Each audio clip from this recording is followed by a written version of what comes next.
Every student in India deserves the right to education, right?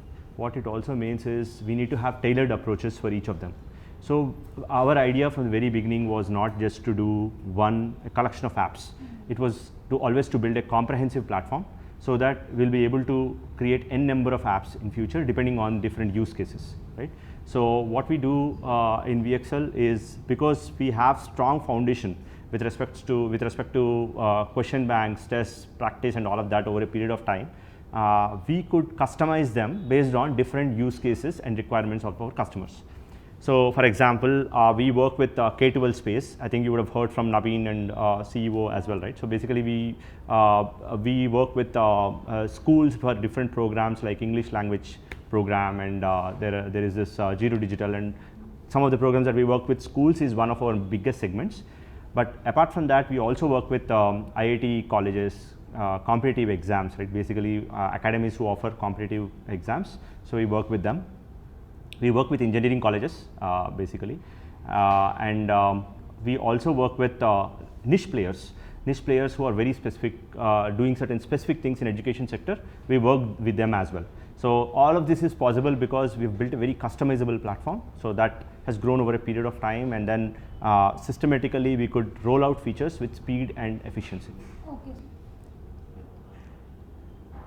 So sir, how is the platform helping the niche educators to take advantage from the platform? So, so one of the things is that there are different requirements out there in the market. Like for example, we work with a company who gives educational services to badminton academies and different academies, like sports academies. It's a completely online school, and they have a very different set of requirements. So while the base software might not work for them, what we do is we customize and tweak it for them so that they can conduct classes at different kinds of intervals, and they can send out the content, report cards and all in a specific format and all of that. So that is one use case. And there are other use cases where there are tuition centers where they do kind of sibling, for example, there are siblings and they want to do a class to siblings. So these kinds of different use cases we kind of cater to. And we also work with, as I was saying, competitive exams and academies and all of that, which are very specific to a particular domain, right? We work with them as well. Okay, so like you sir, as you mentioned siblings, so that means they can take classes to people like in the same. Correct. So basically a sibling attending, like basically a brother and sister, and a teacher is teaching them, let's say, physics, right? Okay. So they'll need to cater to these kinds of different use cases. So platform can work with all of them as well. Yeah, so that's quite amazing. So can you please elaborate on how AI is helping in content creation and curation? Yeah, so as we all know, AI is making its marks in the recent years. So basically we completely leverage AI. So once upon a time when we started off like 3-4 years back, the whole of content was an academic team problem, right? But now it's actually became a technology problem. Yeah. We are able to, like, while academic team is still relevant, what we do is we kind of help them, augment them in a way where the content, very good quality content can be created and also validated. So for example, a couple of use cases, we can now generate question banks out of subtopics right from the platform with a click of a button. So we leverage ChatGPT for that, like OpenAI integrated platform is what we offer. So using that, we will be able to generate questions with ease.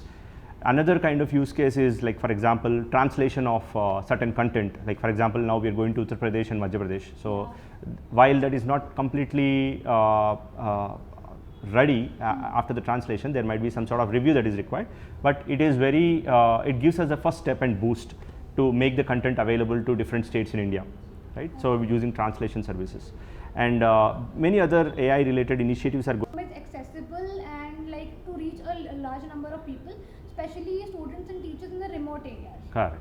So good question, Anya, that is very good question. So we always think about it.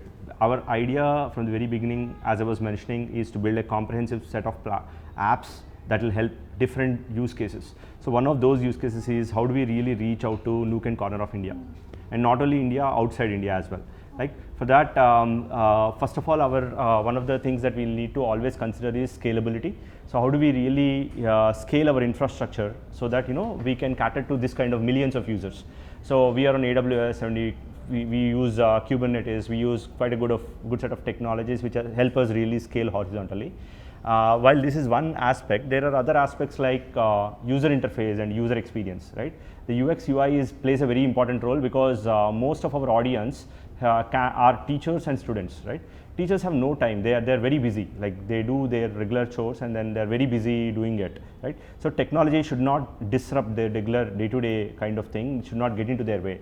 So the UX has to be so seamless that they'll be able to really adopt very well, right? We find that students and teachers are playing a very important role in this whole journey. And the second thing is, the third thing I want to talk about is the accessibility angle, right? Basically, for example, languages, like if you go to Middle East and all, so you need to have an RTL kind of thing, Arabic kind of support, right? So we brought in those localization and ability to give different languages support to the platform. So that will help us make it very inclusive as well.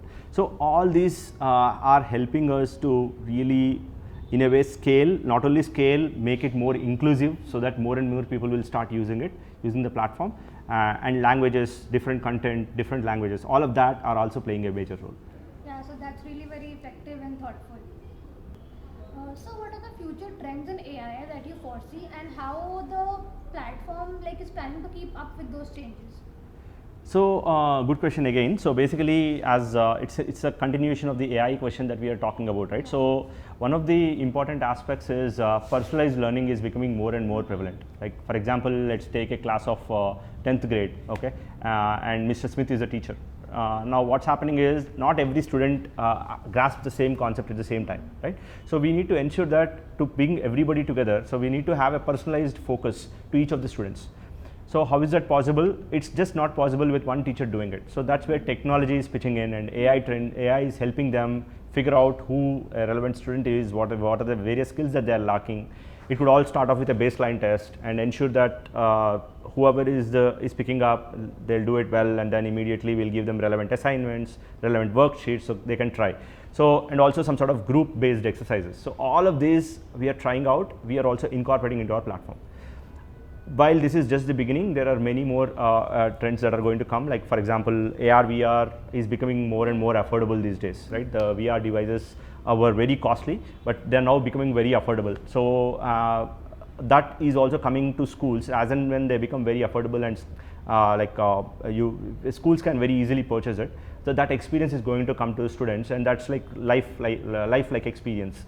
Like for example, going through solar system, reading it in a book versus going through wearing that VR glasses and really experiencing solar system is a difference. So all of that is going to come to the come to schools very soon. So like this, there are quite a lot of places where WeXL is also keeping up with what's happening in the AI world. Yeah, I think the future is very bright, and hopefully we'll be solving these kinds of problems and helping students give tailored approach to how they have to learn themselves. Yes, yeah. So that's that's going to be very helpful. So, okay. So sir, now a very important question, that why should a young software engineer join WeXL? So very interesting question. So this is again coming back to how we work and how we deliver. So as I was telling, it was not always about it's not always about building a parent app, teacher app, right? So we are actually here to solve problems, right? There are quite a lot of problems in education space, not education space, everywhere else, right? So how do we really solve them? So that means we need to have a way to really speed up building the apps. It's not just about a regular thing, right? So we need to have a very good set of engineering, or not just engineering professionals with a lot of good engineering practices in place. So when we build our product, we ensure that right processes are followed, right from conception of idea to how it gets to production. And being a startup, you get to experience all of this real time. Within a couple of weeks we go live, every 2 weeks we go live, so they get to see what it is, right? So working in this bright and vibrant culture is a dream of any software engineer. At least that's what it was my dream when I joined my career. So anybody who wants to work with WeXL, you get to experience how we deliver features at lightning speed, right from conception to really delivering it, and the right processes in place, and then you get to see a lot of things in action with a lot of energy. So this should be a good motivation factor to work in a startup like WeXL. Yes, sir. Thank you